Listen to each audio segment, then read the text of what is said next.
안녕하십니까. 저는 산림청 세계산림총회 준비기획단 대외협력팀에서 의제와 프로그램을 총괄하여 담당하고 있는 박정우라고 합니다. 먼저 이런 자리에서 저희 세계산림총회를 소개할 수 있는 기회를 주셔서 진심으로 감사드립니다. 뿐만 아니라 저는 오늘 제가 지난 10여 년간 산림 분야의 국제협력을 수행하면서 직접 본 열대지역의 임농복합 경영을 소개하여 드리고, 나아가 토론회의 주제에 맞게 임농복합 경영이 지속가능 개발 목표에 기여하는 방안도 간단하게 소개하여 드리도록 하겠습니다. 먼저 발표 자료를 공유하도록 하겠습니다. 그리고 제가 지금 사무실에서 본 영상을 녹화하고 있는 관계로 마스크를 쓰고 발표를 진행하고 있는 점 양해 말씀 부탁드리겠습니다. 아마도 이 자리에 계시는 대부분의 전문가분들에게도 세계산림총회는 생소할 것이라고 생각합니다. 그렇기 때문에 간단하게 먼저 소개해드리도록 하겠는데요. 월드 포레스트리 콩그레스라고 하는 세계산림총회는 FAO와 개최 국가의 정부가 함께 주관하여 준비를 합니다. 1회 총회는 1926년 이탈리아에서 개최되었으며 FAO는 1945년부터 참여하여 3차 총회부터 참여하기 시작하였습니다. 세계산림총회는 6년에 한 번씩 개최되는 산림 분야의 가장 큰 국제 행사로서 현재까지 14차 총회까지 개최되었습니다. 이번 15차 세계산림총회는 1978년 인도네시아에서 개최된 이후에 43년 만에 아태 지역에서 개최되는 의미 있는 행사로서 저희 산림청이 준비하고 있습니다. 전 세계의 정부, 국제기구, 연구기관, 시민단체, 학계, 기업 등 산림 분야의 정책, 연구, 산업 등 관계자들이 모두 참여하는 회의로서 총회는 약 일주일간 진행되며 산림 및 환경 분야의 지식과 경험 등을 공유하고 정책 등 주요 이슈들을 논의하게 됩니다. 또한 총회의 결과로서 비록 구속력을 갖는 것은 아니지만 지역, 글로벌 차원에서 적용 가능한 권고사항을 도출하고 이를 통하여 전 지구적 문제 해결을 공동으로 모색하는 자리입니다. 보시는 좌측의 사진은 1960년도에 미국에서 개최된 제5차 세계산림총회이고요. 우측은 캐나다에서 개최된 제12차 세계산림총회의 모습 중 하나입니다. 더 가까이 와서 13차 2009년에 열렸던 총회와 14차 총회에 대해서 간략히 소개드리겠습니다. 13차는 2009년 아르헨티나 부에노스아이레스에서 약 7천여 명이 참석한 가운데 개최되었고, 14차는 2015년 남아프리카 공화국에서 약 4천여 명이 참석하여 개최되었습니다. 주제와 부제는 시대적인 흐름을 많이 반영하게 됩니다. 2009년의 경우에는 개발을 하는 시대적 흐름에 맞추어 산림과 개발을 어떻게 균형을 맞추는지에 대한 관심이 높은 시기로 부제에서도 주 디벨롭먼트라는 단어가 많이 나타나는 것을 보실 수 있습니다. 2015년 또한 SDG가 처음으로 발표된 시점으로 지속가능한 미래에 대한 관심이 높아지면서 이러한 내용들이 주제나 부제에 많이 반영되어 있음을 아실 수 있습니다. 13차 총회의 결과물로서는 9개의 발견과 27개의 전략 행동을 담은 선언문을, 14차 총회에서는 2050 비전을 담은 더반 선언문을 발표함으로써 국제사회에 메시지를 전달하고 있습니다. 보시는 사진은 2015년 남아공에서 개최된 제14차 세계산림총회의 여러 모습입니다. 그럼 이번 15차 세계산림총회에서는 과연 어떤 내용을 주요 의제로 다룰 것인가 입니다. 먼저 가장 잘 알려진 지속가능 개발 목표입니다. 유엔에서 2015년에 발표한 인류 공동의 17개 목표를 담고 있으며 이후로 모든 국제사회는 이 목표 달성을 향해 달려가고 있다고 해도 과언이 아닐 정도입니다. 저희 세계산림총회 또한 산림 분야가 이러한 목표 달성을 위하여 기여할 수 있는 방안에 대하여 논의할 것입니다. 뿐만 아니라 이러한 지속가능 개발 목표에서 조금 덜 비중 있게 다루어졌다고 평가받는 생태계 복원에 대한 국제사회의 요구를 토대로 2019년 유엔 총회에서 결의한 유엔 생태계 복원 10개년 계획에서도 산림 생태계 복원을 위한 실질적인 방안을 논의할 것입니다. 그 밖에도 국제사회의 가장 큰 화두인 파리기후 협약, 2020년 이후에 글로벌 생물다양성 프레임워크, 그리고 마지막으로 유엔에서 발표한 세계 산림 목표 등을 다룰 예정입니다. 또한 지난 2020년 전 세계를 휩쓸고 지나갔고 아직 현재 진행형인 코로나입니다. 코로나와 같은 인수 공통 감염병의 발생 원인을 산림 훼손과 이에 따른 인간과 야생동물과의 접촉 증가로 보는 연구 결과가 꽤 있었습니다. 이러한 것을 토대로 산림 훼손을 방지함으로써 야생동물의 서식처를 보호해주고 인류 또한 풍요로운 삶을 제공해주는 산림의 역할과 그 중요성을 논할 것입니다. 또한 혹자는 앞으로 코로나는 독감처럼 인류와 함께하게 될 것이라는 이야기도 있습니다.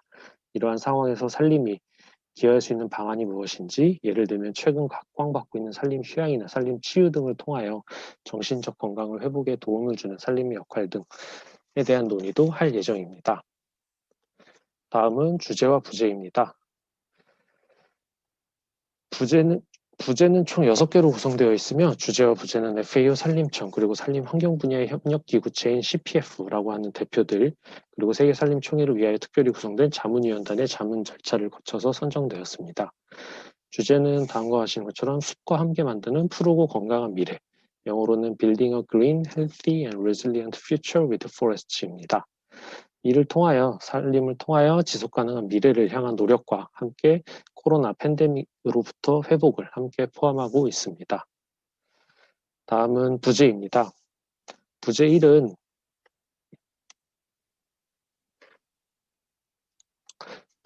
산림 훼손의 흐름을 바꾸는 노력입니다.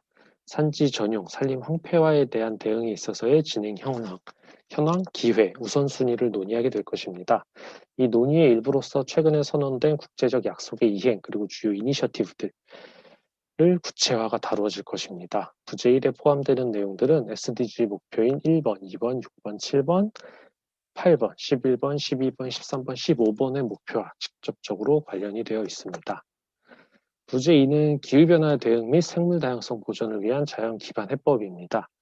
자연 기반 해법 예를 들면 생물다양성 보존이나 생태계 서비스 확보, 기후변화의 적응이나 완화에 산림의 잠재성을 논의하게 될 것입니다.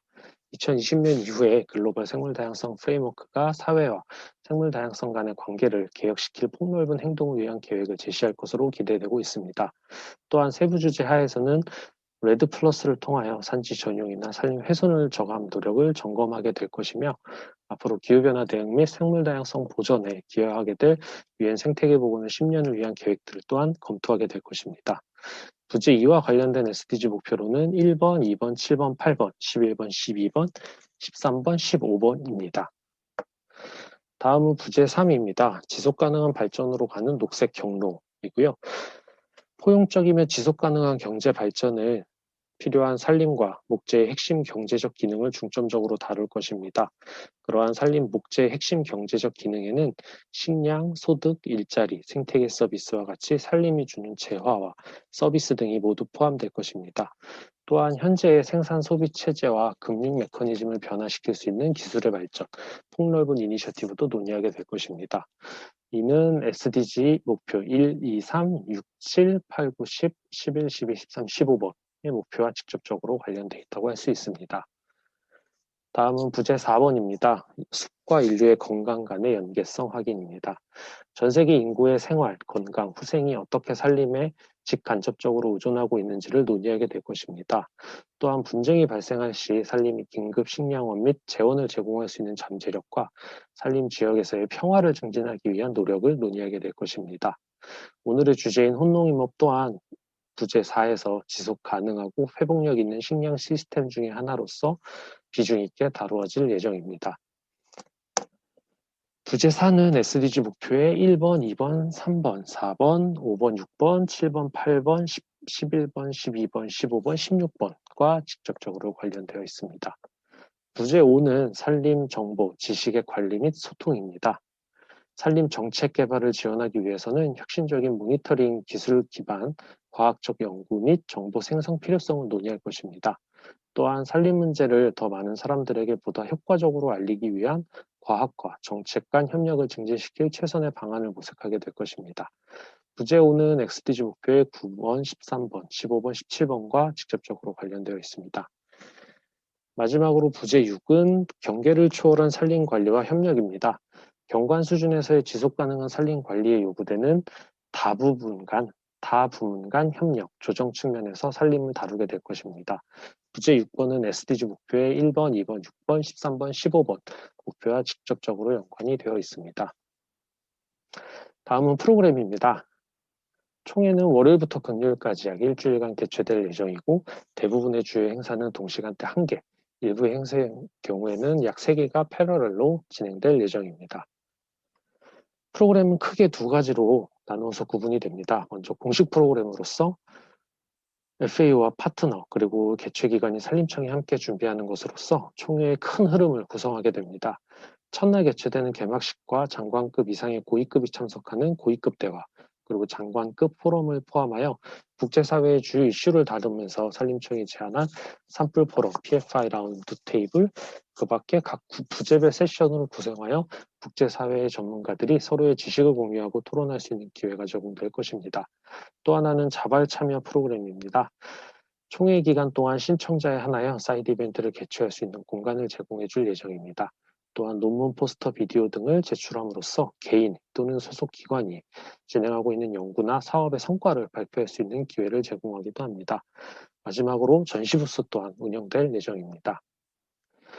세계산림총회에 대한 소개는 여기까지 하고 다음은 임농복합경영, 즉 홈농임협입니다. 임농복합경영은 잘 아시다시피 토지 이용 시스템 중의 하나로서 작물 또는 목재를 생산하거나 동물을 함께 기르는 체제를 의미합니다. 이러한 체제는 전통적으로 행해지는 경우도 있는 반면 최근에 새롭게 대두되는 방식으로기도 합니다. 또한 다른 말로는 단일 재배의 반대 개념인 폴리컬처 또는 포레스트 가든이라고도 합니다. 비록 여러 가지 용어로 사용이 되지만 공통되는 점은 바로 나무와 농작물을 함께 기른다는 것입니다.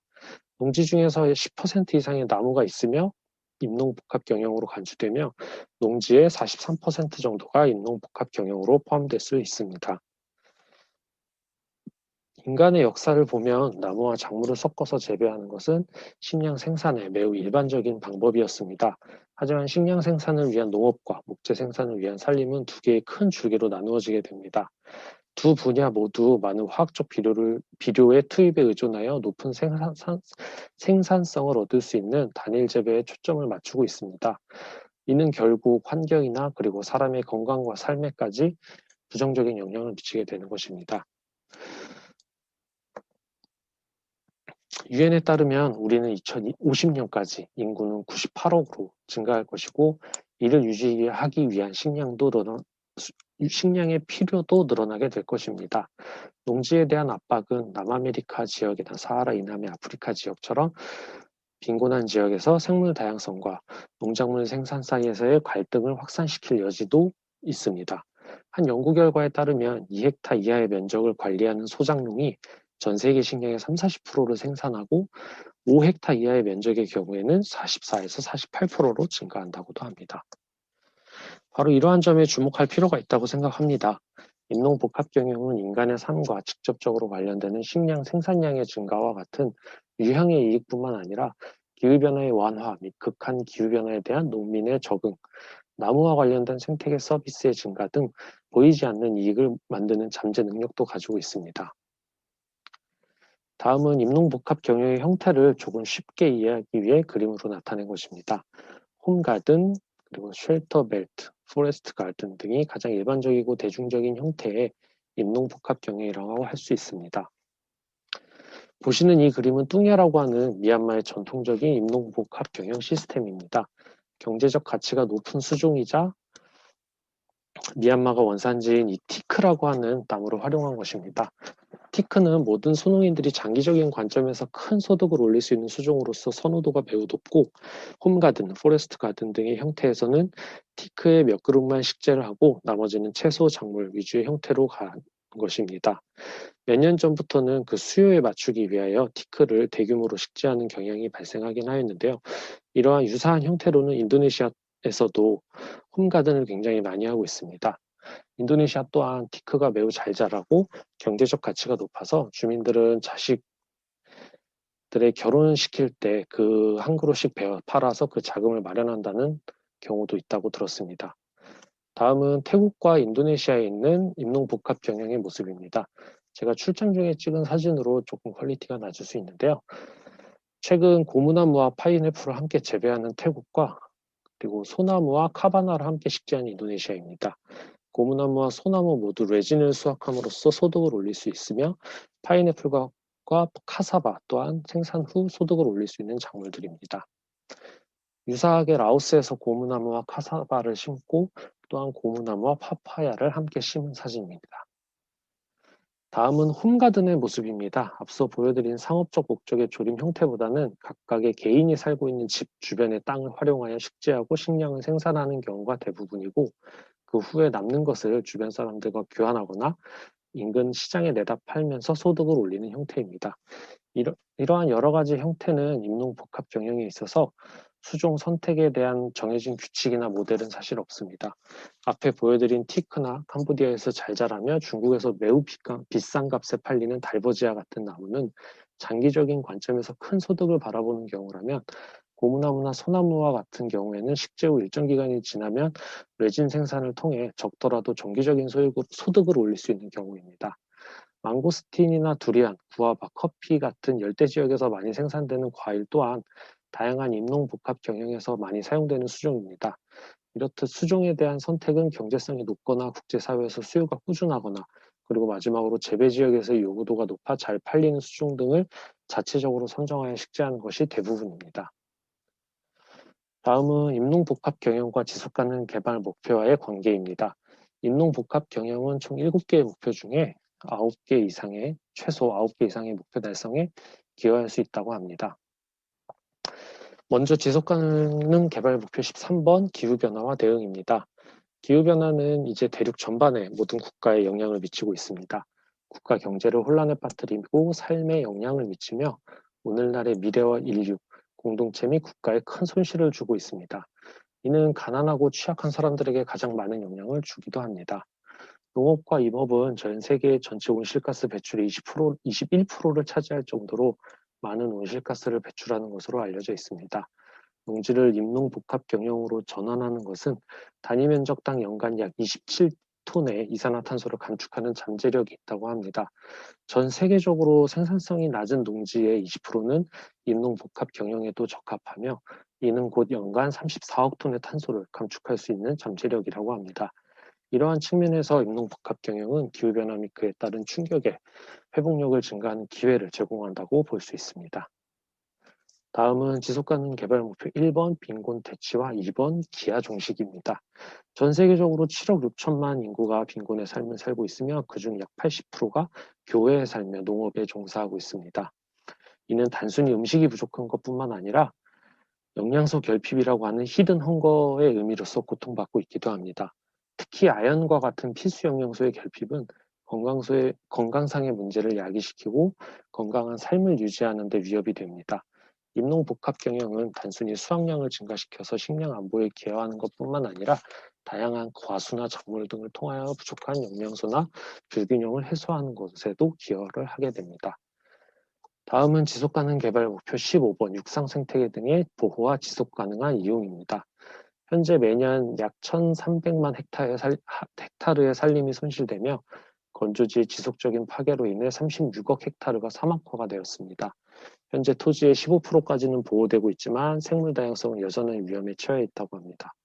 임농복합 경영은 다양한 수종의 나무와 작물을 동시에 재배함으로써 다양한 종의 서식처를 제공하기도 하며, 이는 곧 각 종들의 생존을 위하여 이동하거나 퍼지는데 버퍼존으로서의 역할을 하기도 합니다.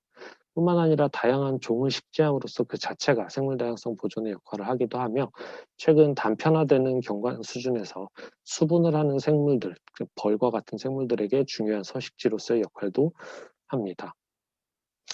그 밖에도 임농복합 경영은 지속가능 개발 목표 3번, 5번, 6번, 7번, 12번 이렇게 여러 가지에 간접적으로 기여를 할 수 있습니다. 마지막으로 한 연구 논문에서 발췌한 자료입니다. 임농복합 경영이 어떠한 지속가능 개발 목표에 가장 기여하는 바가 큰지를 이제 정량화하여 수치화하여 나타낸 자료입니다. 앞서 말씀드린 바와 같이 유사하게 1번, 2번, 13번, 15번의 기여가 크며, 추가적으로 본 그래프에서는 11번 지속가능 도시와 공동체 달성에도 크게 기여하는 것으로 나타났습니다.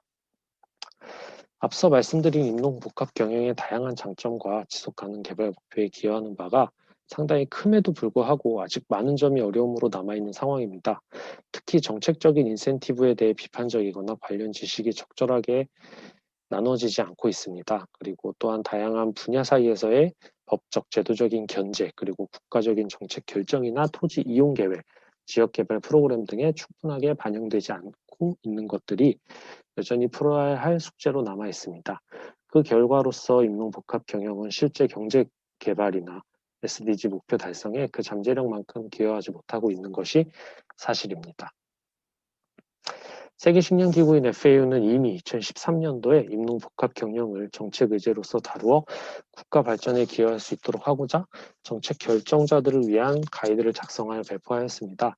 그 안에 총 10개의 정책적인 액션, 어떠한 정책적인 행동을 취해야 되는지를 제안하였는데요.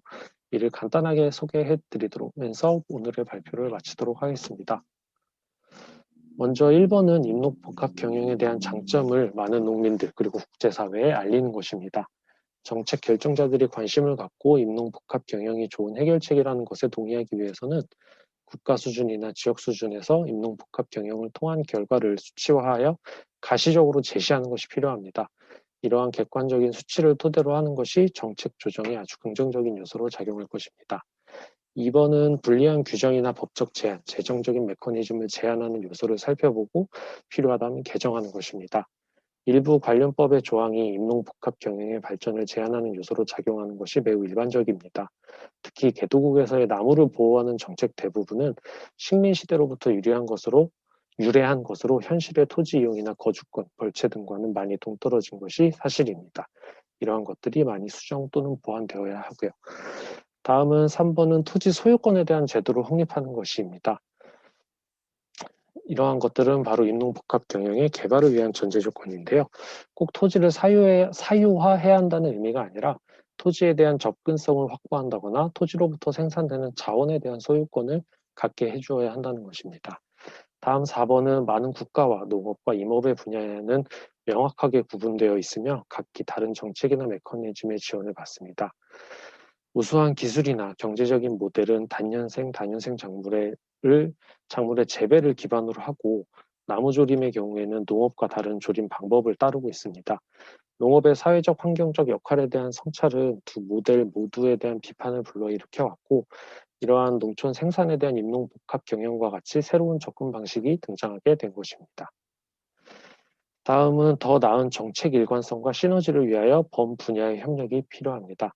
다양한 정부 부처와 같은 정부 부처 내에 여러 개의 부서가 함께 협력할 수 있는 자문그룹을 구성하거나 함께 할 수 있는 전략을 수립하는 것이 중요합니다.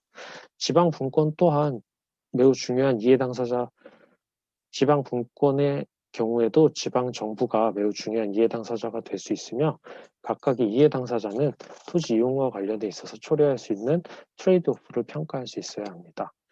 6번은 인센티브를 제공하는 것입니다. 임농복합 경영은 나무의 전체 가치를 고려했을 때 더 효율적이고 지속 가능한 방법일 수가 있습니다.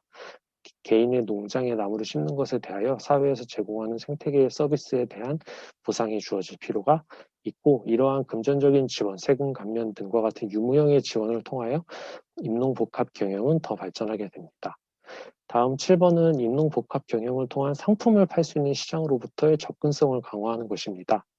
개인이 생산하는 나무와 작물은 모두 시장에서 팔 수 있어야 하고 그를 통하여 이익이 발생하는 것으로 정책적인 지원을 통하여 시장 접근성을 향상시켜주고 공정하고 열린 경쟁 체제를 통하여 시장 질서를 유지함으로써 소규모의 임농복합 경영을 통해서도 경쟁력을 갖출 수 있도록 하고 이는 곧 경제적인 수익 창출의 기회를 제공하는 것입니다. 다음 8번은 임농복합 경영은 농민과 관련된 여러 이해당사자 간의 정보 교환을 통하여 노하우를 전수해 주는 것이 중요합니다. 특히 지역에서 잘 자라고 수익성이 높은 종의 묘목 또는 종자를 얻고 이를 통해 수익성을 극대화하는 것이 매우 중요하고 또 필요합니다. 9번은 지역 주민의 필요와 권리를 기반으로 하는 정책을 만들고 강화하는 것입니다. 이러한 참여를 기반으로 하는 접근은 임농복합 경영이 지속 가능하게 발전할 수 있는 기회를 제공하고 정책적인 고려는 인간의 기본권과 지역 주민의 권리를 지속 가능한 방법으로 강화하는데 목적을 두는 접근을 기본적으로 할 필요가 있습니다. 마지막 10번은 현명하게 관리하는 것입니다. 의사결정이 제대로 적용되지 않으면 정책이 작동될 수는 없습니다. 그리고 다른 전략과 마찬가지로 결정 및 규정에 대한 적절한 이행이 반드시 필요합니다. 법적 제도가 약하거나 이행이 미비한 곳은 항상 불법적인 행위들이 지속적으로 발생할 수밖에 없습니다. 또한 정책을 결정하는 것이 분권화되어 있다면 지역의 이해 당사자들은 그들이 알고 있는 현장 상황이나 역량, 문제와 같은 직접적인 지식을 활용하여 적절하게 계획을 할 수도 있습니다. 앞에 말씀드린 10가지의 행동계획 및 지침은 국제기구에서 인능복합 경영을 전 세계의 여러 나라의 각 국가의 정책으로 개발하기 위하여 제공하는 지침이지만 모든 국가에서 100% 똑같이 적용돼야 한다는 것은 아닙니다. 우리나라 또한 적용 가능한 범위를 지침으로 만들어 따르고 또 필요한 경우 현실에 맞춰 지침을 적용하는 것이 필요하다고 생각합니다. 귀한 시간 동안 발표를 들어주셔서 진심으로 감사드리고 다가오는 세계살림총회에도 많은 관심을 가져주시기를 부탁드립니다. 이상으로 발표를 마치겠습니다. 감사합니다.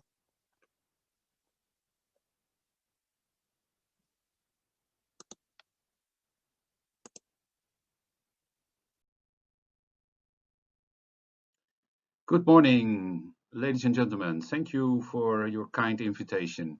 I feel honored to give a presentation for you.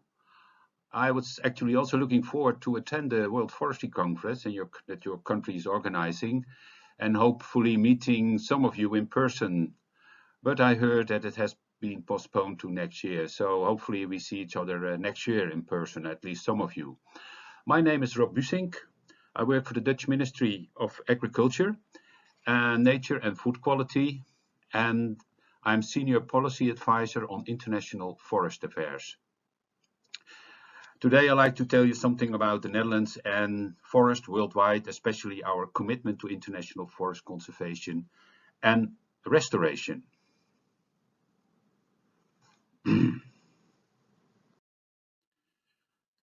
Well, first I'd like to give you an overview of my presentation. I'd like to say something about forestry in the Netherlands and the importance of forests worldwide, the Netherlands' international commitment to forest conservation and restoration, and our goals and instruments.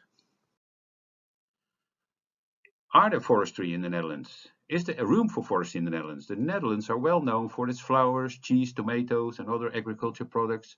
It is the second largest exporter of agriculture products in the world in value. And its agriculture production needs, of course, a lot of land. Is there still room for forest? Also because we are so densely populated. Well, still we have 11% of the land surface under forest. Dark green on the map and the light green is nature and mostly not forest, and red and purple colors are urban areas. About the ownership, about 50% is publicly owned, State Forest Service, provinces, and 50% is privately owned. Of this 50%, 20% is being managed by nature organizations. Well, we had a lot of discussion about forestry, and we started a new national forest strategy. We adopted it recently. And why? Well, there was a lot of unrest among civil society in 2019 about cutting in trees, the problems with climate and the Amazon forest fires and the burning of wood for producing sustainable energy. And many of those policies people regarded as contrary. You cut trees for more biodiversity and for energy production. And on the other hand, we like to keep trees standing because of climate. Well, so there was also a need for more coherence needed between forest, biodiversity and climate policy. So our minister announced to develop a national but also an international forest strategy. Well, recently we have adopted the national strategy, and we discussed with society and provinces and all kind of stakeholders, and we agreed on the ambition and goals of this new strategy. And the ambition is healthy, future resilient and socially appreciated forest. And the main goals are for this forest: recreation, restore biodiversity, capture and storage of CO2 in forest and trees because of climate mitigation, retain water because of climate adaptation, because sometimes we have during summer droughts, and finally, but not least, wood as raw material for the circular economy. Well, to summarize this new policy, we will expand our forest area with at least 10%. We compensate forest area that has been cut since 2017. We working on improving the quality of forests, which means vital forests with higher biodiversity and higher production, more natural forest, and the remaining part of forest we try to find a balance between the different goals we manage manage forest for. And we also like to strengthen the landscape quality, because we have a lot of trees outside the forest, and planting more trees outside the forest in combination with agriculture, agroforestry, will improve the quality of the landscape. And finally, what I already mentioned, we like also to promote the use of wood. Well, when we also like to develop an international strategy, we have to look around us. We need to set the scene. Well, you see in the picture on the left side, in the very corner, the size of the Netherlands forest, and then as part of the EU forest area, and finally you see the EU within the whole world. So yes, it's a relatively small area of forest, but still we like to make some impact. But therefore we need to know what is happening in the world. Well, we know that there are different types of forests. The main part is tropical forest, about 45%. Then we have the boreal forest, which we see in the upper north, the 27% of the total world forest area. Then we have the temperate forest, about 16%. And finally, also the subtropical forest. We know that there are more different types of forests, as you probably know, but these are the main categories. And those forests are very important for society in the worldwide. Forests are important contributors to achieving the Sustainable Development Goals. They contain at least 80% of the world's terrestrial biodiversity. And this picture gives some examples. Well, we see that forestry contributes in eradicating poverty. It's about local income from forest products. It's about carbon capture and storage in the framework of climate, SDG number 13. Also about health, medicines, plant, but also forests take care of a nice environment, so it's very good for your health. And we have, of course, biodiversity, which you already mentioned. It's goal number 15. And we have also contributing to eradicating hunger, because forests contain a lot of food, fruits, etc. And of course, it retains water, fresh water, by drinking and irrigation. It's important. But what we see is that forests are disappearing at an alarming rate. Fortunately, there is also forest expansion, but not enough. In this, you see the development of the recent decades. These figures are coming from the Forest Resource Assessment of FAO. And we see on the one hand that the area of forest that is disappearing annually is decreasing, but we see also the forest expansion. Annual expansion is decreasing.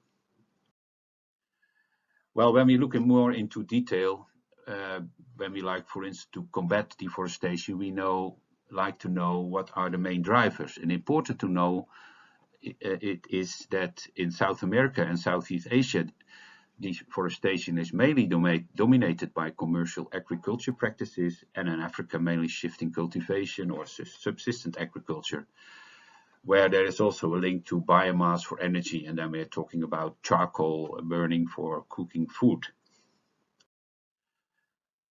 But even in each region there are different drivers in different size.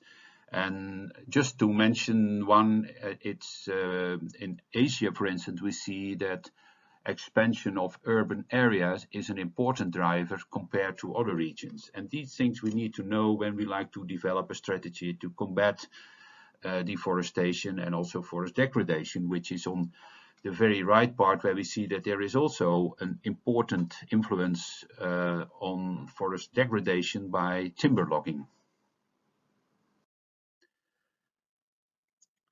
Well, with cutting trees and with cutting forests at such a large scale, actually we shoot in our own foot, especially when we look at it, that disappearing of forests has a lot of consequences also for one of the main drivers of deforestation, agriculture. Deforestation has impact on the soil quality, on the regional climate and water management, all important factors to have good agriculture practices. So we don't need to go in a way that there is a competition between agriculture and forestry. We need to find ways how we can find synergies, and then they can exist to each other, that we have a sustainable land use. Well, this is setting the scene, but we have also to look in the future, and then we see some trends. If situation doesn't change, it's business as usual. And then we see that deforestation will continue decrease of forest areas by conversion to other land uses, such as large-scale commercial agriculture, such as palm oil plantations, often preceded by illegal logging. There's a need for more agricultural land in terms of food security and growing prosperity. In 2050, about 9.7 billion people we have on this world, and they need to be fed.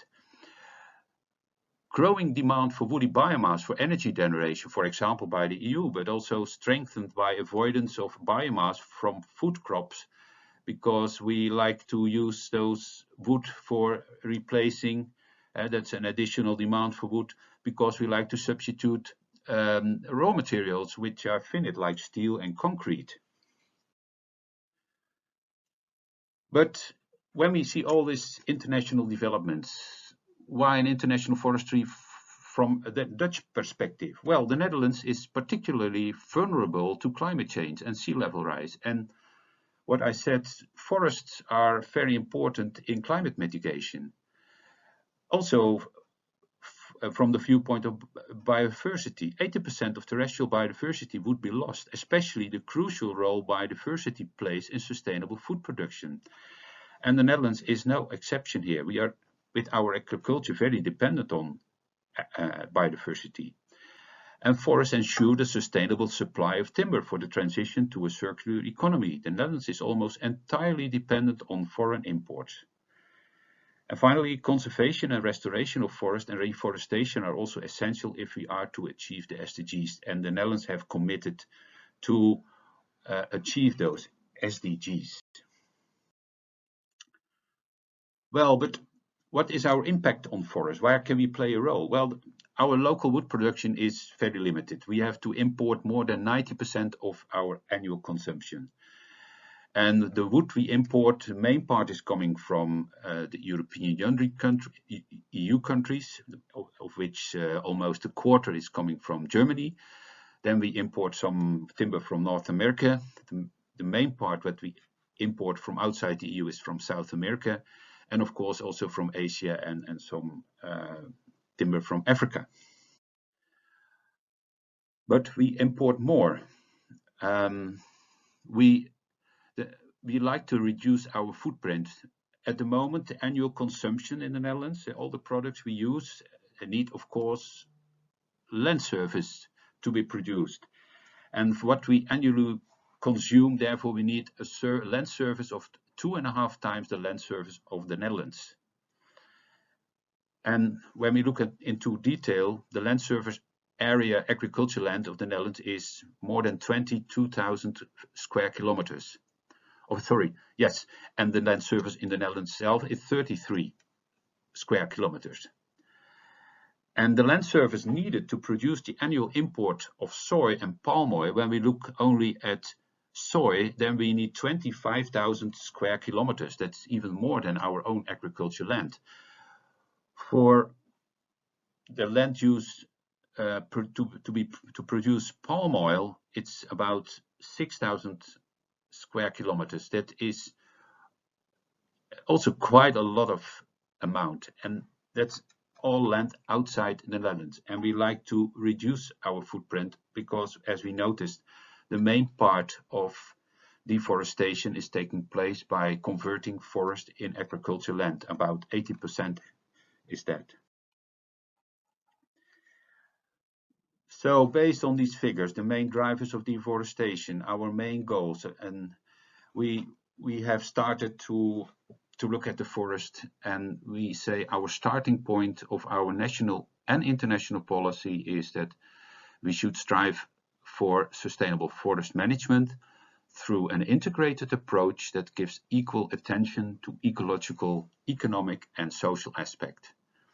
And the main objectives of this international strategy is halt global deforestation and forest degradation by 2030 at the latest.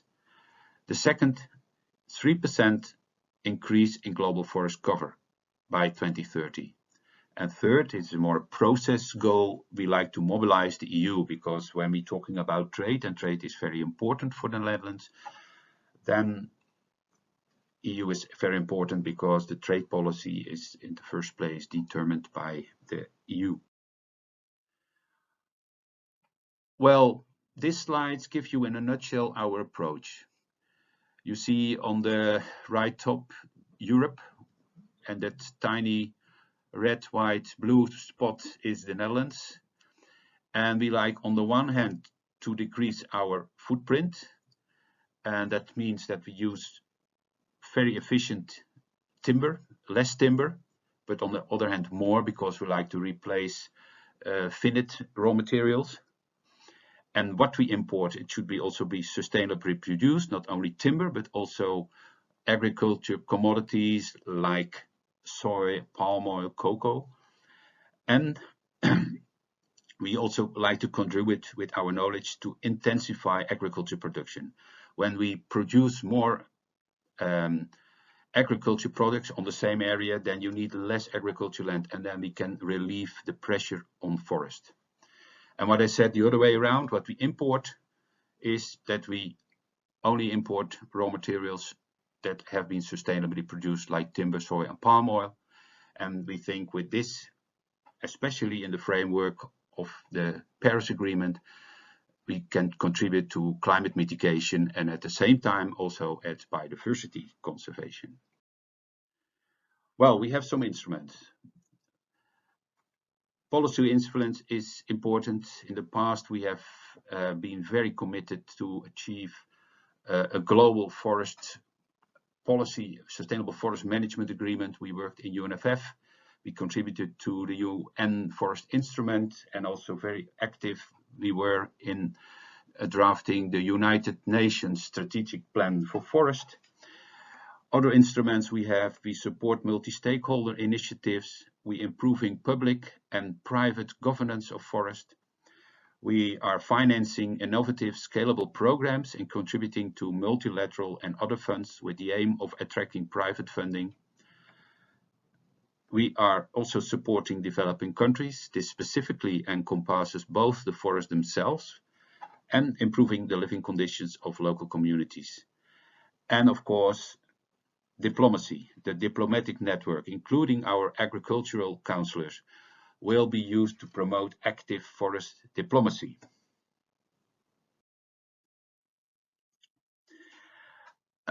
Well, and we also started initiative. This is an initiative we haven't launched yet, but we're working together with the Forest and Farm Facility that is hosted by the Food and Agriculture Organization with Sweden and Rabobank and other partners.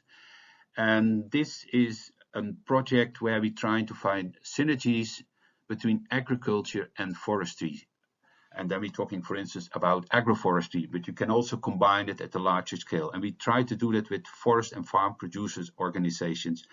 I won't go into detail in this in this slide, but here it gives an overview what our main elements are, the organization and government related goals, the finance related goals to our initiative, and the desired outcome. And that's very important.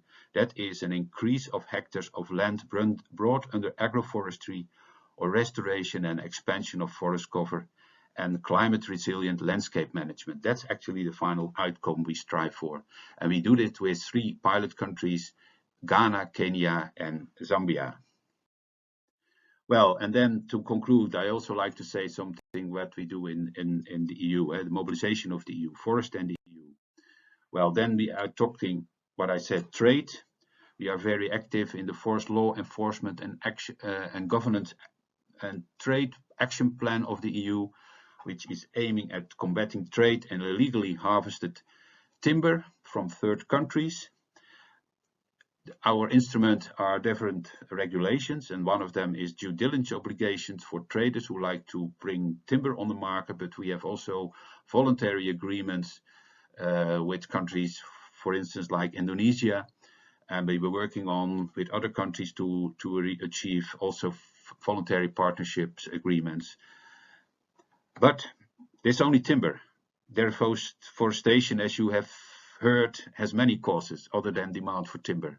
We're also focusing on agro-commodities, and we do it at the national level, but we also striving for that the EU is working on decreasing the amount of agro-commodities we use at the cost of deforestation. We like to only import sustainably produced soy and palm oil. And therefore, we have established the Amsterdam Declaration Partnership. We have taken the initiative, but in the meantime, several countries have joined the initiative. It's the Netherlands, the United Kingdom, France, Germany, Italy, Denmark. Also, a non-EU country like Norway is participating, and we are pushing the EU to action. And the Netherlands plays a very significant role because in the world we are one of the main soybean importers, together with many other countries. And that's we are working on. I have a lot of more to tell, but my main message is policy is important and also nice to develop. But finally, and that's the most important thing, we need to put our words into action. And with that, I'd like to thank you for your interest. My contact details you see on the screen. So whenever you have additional questions, or you can also directly contact me, you are most welcome. Thank you very much.